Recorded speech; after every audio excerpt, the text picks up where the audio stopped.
An ever greater number of people on an ever more fragile planet. As some parts of the world experience bulging youth populations, 70% of India is below 35 years of age. Elsewhere, the portion of older people is soaring. Population aging is a very unprecedented phenomenon. In this video, we'll examine how different parts of the world are dealing with the unique challenges of demographic change. We'll look at the policies needed to ensure stability. So the future is bright, depending on the policies that are being made. It may be dire if the appropriate policies and the appropriate actions are not actively pursued. And we'll look at what we can do to secure both our economic and our ecological future.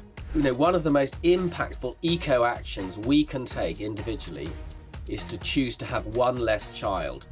That's all coming up on Business Beyond. In November 2022, the global population hit 8 billion. It was a significant numerical landmark, and all the more striking when you look at how fast it was reached. In the past 2 centuries, the number of people on the planet has increased 8-fold. The momentum is expected to continue for the next few decades, getting us close to 10 billion by 2050.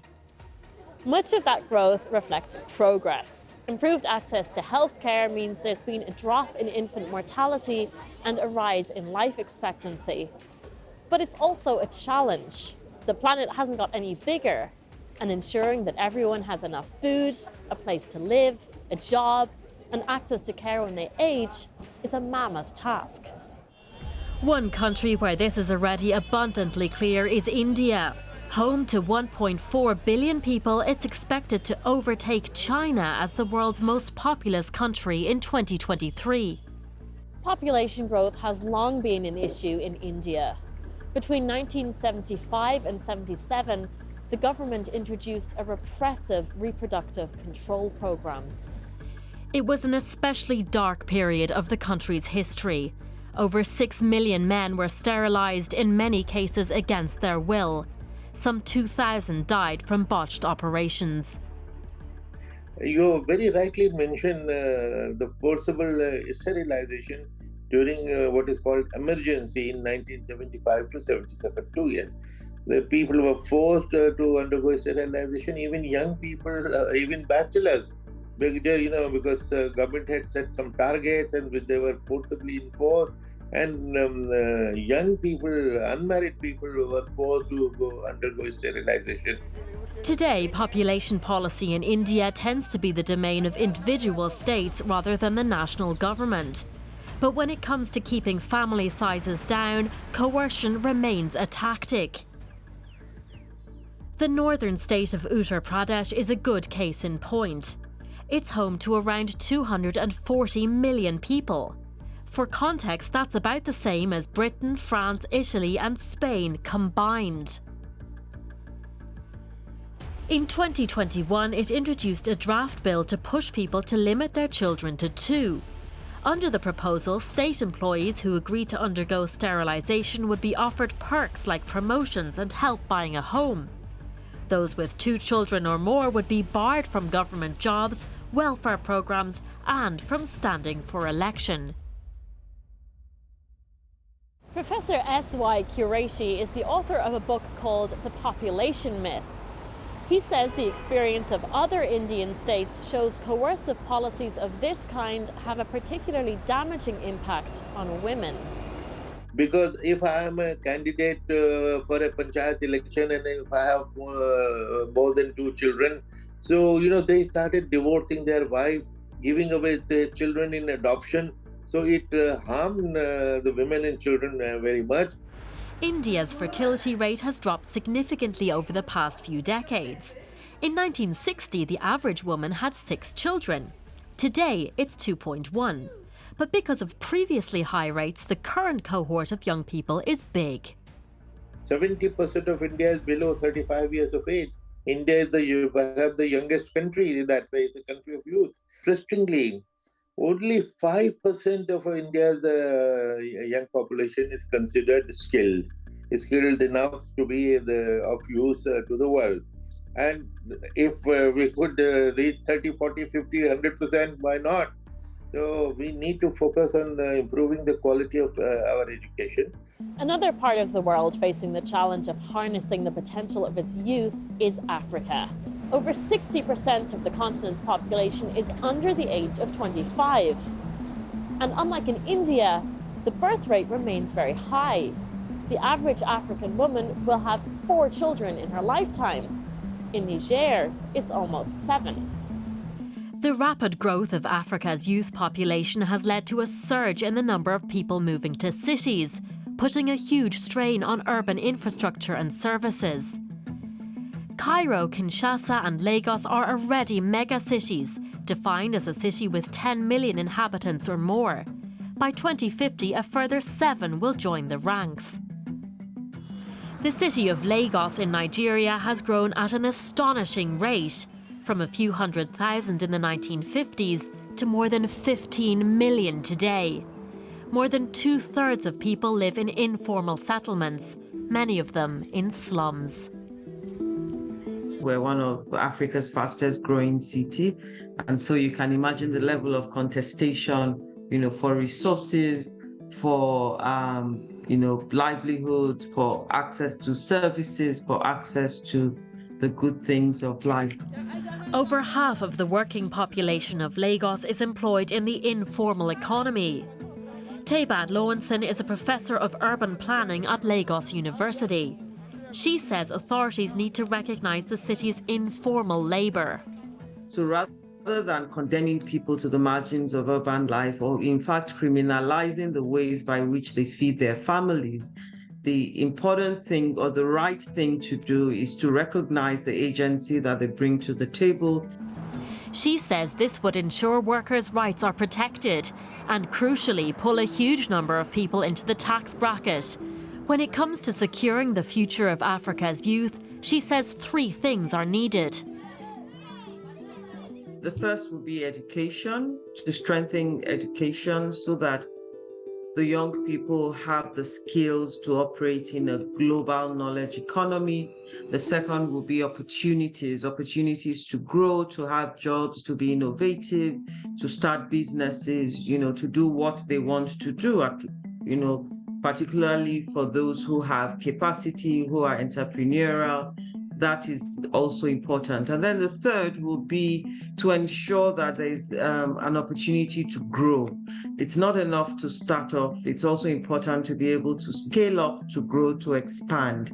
As African leaders try to figure out how to empower their huge youth populations, here in Europe, the demographic challenge is very different.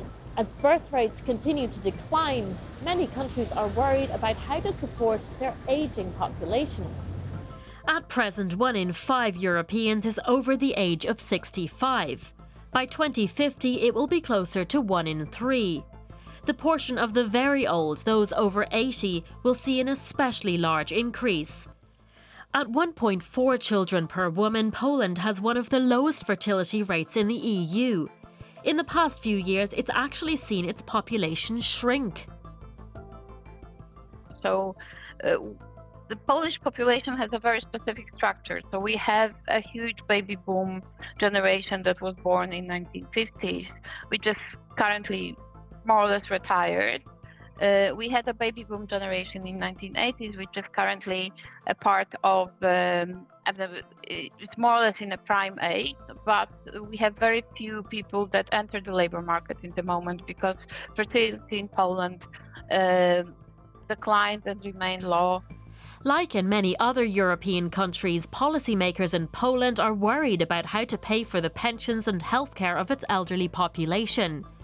Poland's sex-dependent retirement age, 60 for women and 65 for men, makes this an especially big problem. So we indeed have a problem of low activity of older women and low pensions of older women because the pension formula takes into account both accumulated contributions and life expectancy. Life expectancy at age 60 obviously is longer.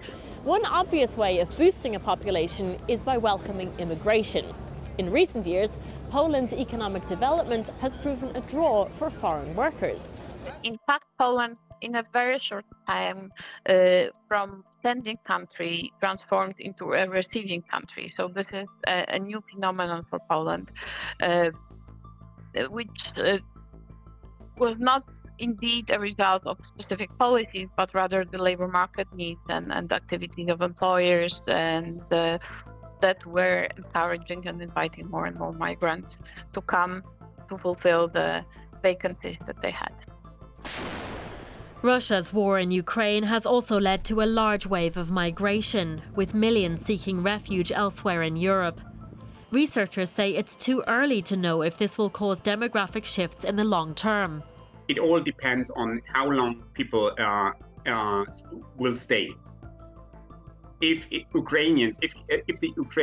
war in Ukraine stops and many people are returning, then the demographic impact of the immigration of more than 1 million Ukrainians is in long term close to zero. In the absence of wars and healthcare emergencies like the COVID-19 pandemic, demographic trends are relatively easy to predict. But often they're not on the top of policymakers' agendas. When we think about politicians, they have very short perspective of 4 years of the regular term. And as a result, it's very difficult to prepare for the demographic change, because each government thinks that, it's not something that we have to immediately deal with, and our successors can do that as well. And at the end of the day, we find ourselves very frequently in circumstances that are very difficult. Speaking of taking the long view, one rather sensitive topic that is not easily talked about is what our population growth is doing to the long-term health of the planet. Robin Maynard is the director of a charity called Population Matters. He himself has 2 children and says he understands how awkward it can be to talk about the impact family size has on climate change.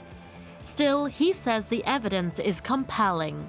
One of the most impactful eco-actions we can take individually is to choose to have one less child, because that will reduce greenhouse gas emissions, carbon emissions over the lifetime of that child, and potentially that child's children, much more so than if we do all those other good things, changing our light bulbs to low energy light bulbs, not flying, giving up our car, taking a vegan diet. But it's 20 times more impactful. And if you look at the science, if you look at the reports, whether it's by Lund University in Sweden or Oregon State University, there's really good evidence of that.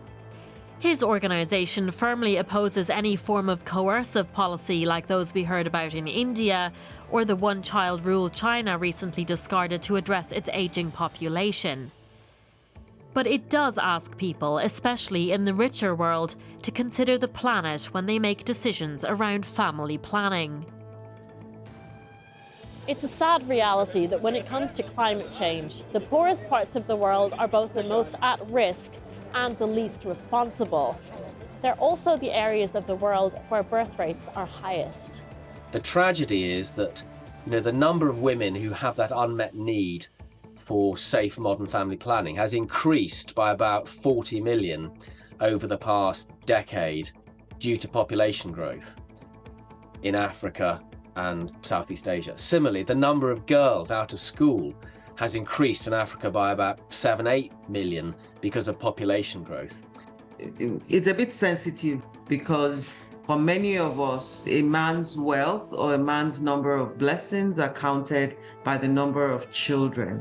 And so in some of the religious settings and some of the cultures, family planning is overlooked or perhaps frowned upon. But that being said, within the medical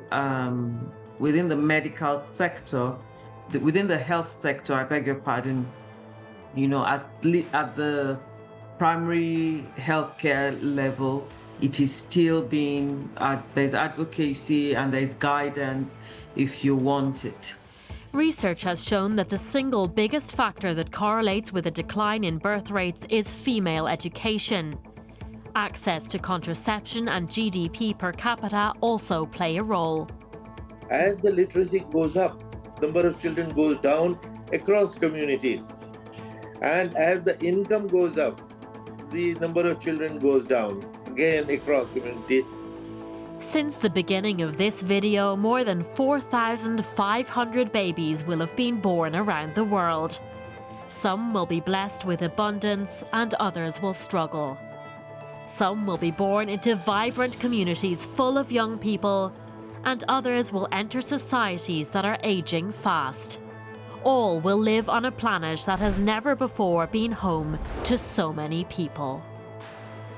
And that wraps up this edition of Business Beyond. I'd love to know what the demographic challenges are in your part of the world. Do let us know in the comments. And if you like what you see here, check out our Business Beyond playlist. A good place to start would be our recent video on the challenges facing big tech. Until next time, from me and the team, it's goodbye and take care.